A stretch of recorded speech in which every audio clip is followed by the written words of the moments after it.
shoot, all my life, even when I was in college. Shoot, my own offensive coordinator, Bill O'Brien, told me I shouldn't play quarterback.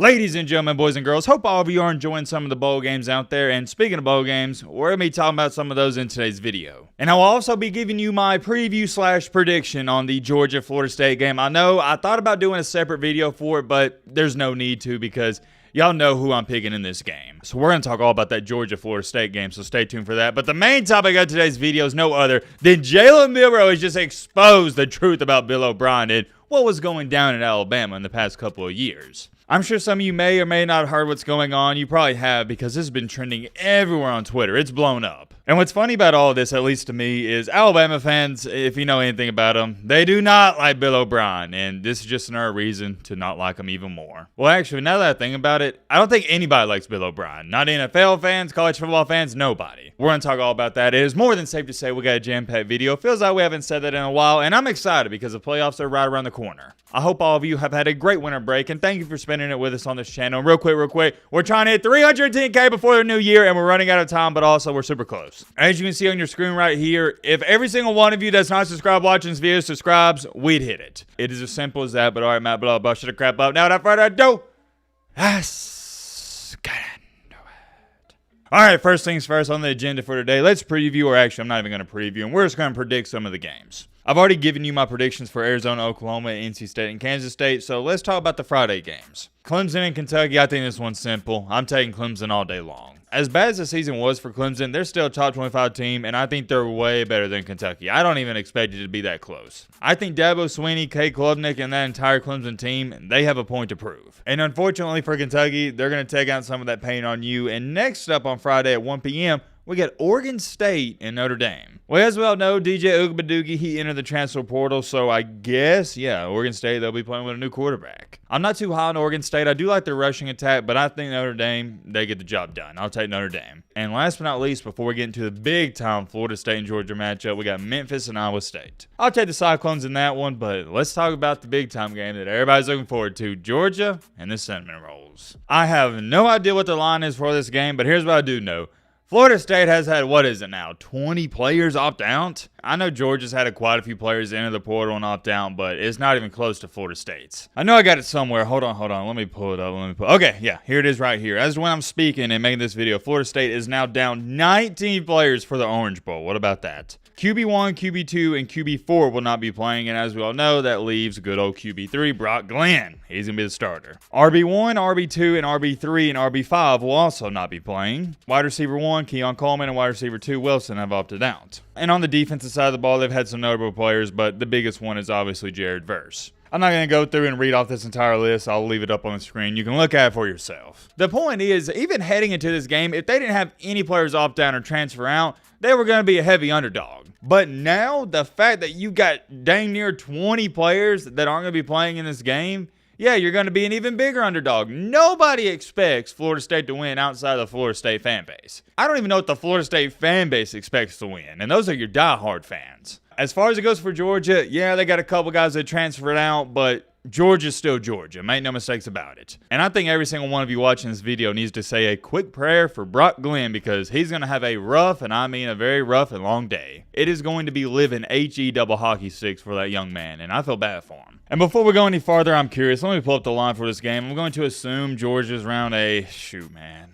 You know, it is a top 10 match. Let's say a 15-point favorite. I know that seems like a lot, but that's probably where it's at. I'm pulling it up right here, and okay, Georgia's a 20-point favorite. What about that? I'm not going to overhype that too much because, like I said, Georgia was going to be a heavy favorite heading into this game, even without the opt-outs. I think Georgia opened up as, what was it, a 13.5-point favorite? So, yeah, with the opt-outs from Florida State, it makes that much more sense. And as we all know, recently, Tate Rodemaker announced he's not going to be playing in the game. And although I don't think Tate Rodemaker is some game changer, I do think he is slightly better than Brock Glenn. He was QB2 for a reason. And to be honest with y'all, this is the main reason I'm not making a separate preview and a separate 10-minute video talking about this game, because I don't want to pander to you guys. You know who I'm picking in this ball game. I'm taking Georgia, duh. So let's get that out there right now. But, and I have a big but, anytime I got a game like this on my table where we're going to analyze it and predict it, and you got a heavy underdog in Florida State, I always look for one thing and one thing only: Where does Florida State have the advantage in this game? And I've looked and I've looked and I've looked and I've looked and I've came to the executive decision. They don't have the advantage anywhere. You know they don't have the advantage on offense. And heading into this game, if they didn't have all the opt-outs, I would say possibly they would have an advantage on defense. But with the opt-outs, they don't anymore. I've tried, guys. I really have. I've tried so hard to convince myself that Florida State, the Seminoles, have a chance in this game, but they don't. I think this should be the real question we're talking about. Not can Florida State win this game, but can Florida State even compete in this game? Because when I was trying to convince myself, well, can Florida State win, I actually came to the conclusion that I'm not even sold on the fact that they can even compete with Georgia. And like I stated, I know Georgia's got a couple opt-outs, but they're still Georgia. They're a heck of a team and arguably one of the best teams in the nation. And oh yeah, let me throw this in there. I'm still mind-boggled at how Florida State is ranked ahead of Georgia, but that's a different conversation for a different day. With all that being said, I'm going to take Georgia in this ball game. 38.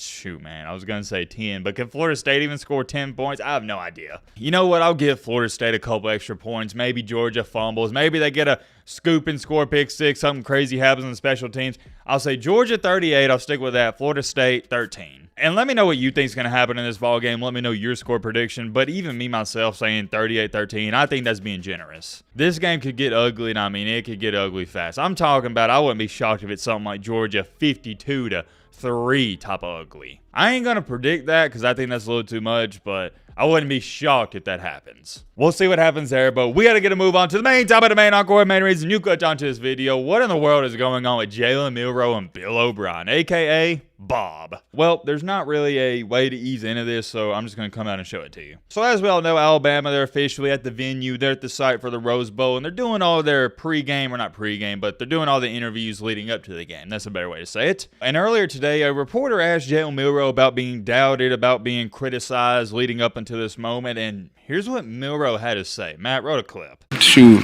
you know, all my life, even when I was in college, shoot, my own offensive coordinator, Bill O'Brien, told me I shouldn't play quarterback. All right, I'm going to pause it right there. That phrase you heard, that's what's been going viral, been making its rounds on social media. And what's really funny about this is a reporter didn't bring up Bill O'Brien. Jalen Milroe out of nowhere brought him up, okay? So let's just make that clear. He wasn't asked a question about Bill O'Brien, none of that. He brought him up when talking about being doubted. And I'm not saying he shouldn't have done that. I'm just giving you some context here. But let's get a move on here with this video clip.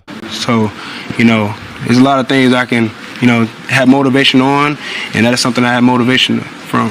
What was your reaction to Bill O'Brien telling you that you shouldn't play quarterback? Do you remember how you felt when he said that? How would you feel if I told you you suck? Probably wouldn't like it. Okay then, so that's exactly how I felt, you know what I'm saying? So like, I know it's kind of hard to hear because the audio is not the best, but the reporter asked him, hey, what was your reaction when Bill O'Brien told you you shouldn't play quarterback? And Milroe responded, how would you feel if I told you you sucked? Biggest thing for me, be true to myself and, you know, stay the same. You know, nothing changed about me. Only thing that changed me was I had the opportunity and I seized it. And so for me, you know, the biggest thing was just stay true to myself and, you know, add a bigger purpose to anyone's opinion. Is there a position he wanted you to play or said you should be this position or that position, or he just... I mean, he told me a bunch of business I could have switched to, but look where I'm at right now. So, you know what I'm saying? So who gets the last laugh?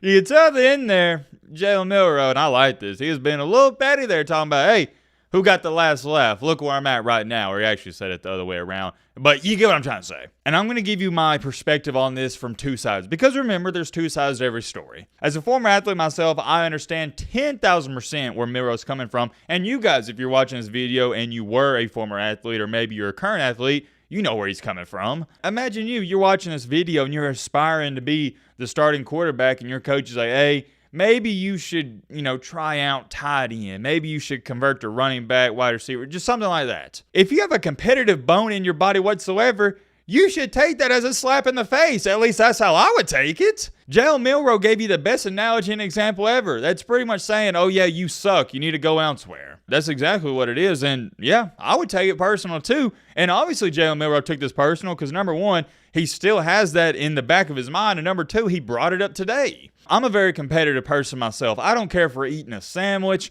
We're playing ping pong. We're playing cornhole. I don't care what we're doing. I don't want to just beat you. I want to annihilate you. I want to destroy you. With that being said, I guarantee you Jalen Milroe has the same mentality. Competitors in this life, in this world, they take everything personal, even if it's not personal. That's just how it is. And Michael Jordan used to do the same stuff. He used to make up false reports and false rumors to give himself a competitive edge over his opponents. So yes, I understand completely where Milroe's coming from. On the flip side of it, let's view it from Bill O'Brien's standpoint. Although as of right now, Milroe's gotten the last laugh, let's not act like it's absurd for Bill O'Brien to pitch to him. He might need to switch positions. But I also want to make this exponentially clear. I don't agree with Bill O'Brien telling him that a single bit. Even if when Bill O'Brien was there, Jalen Milroe wasn't a good passer. There's just something off about Bill O'Brien. I don't know what it is. It just seems like he's not cut out to be a coach anywhere, at the collegiate level or NFL level. I don't want to say he's cancer, but look at it. Everywhere he goes, he ruins things. The Texans completely destroyed them, went to Alabama.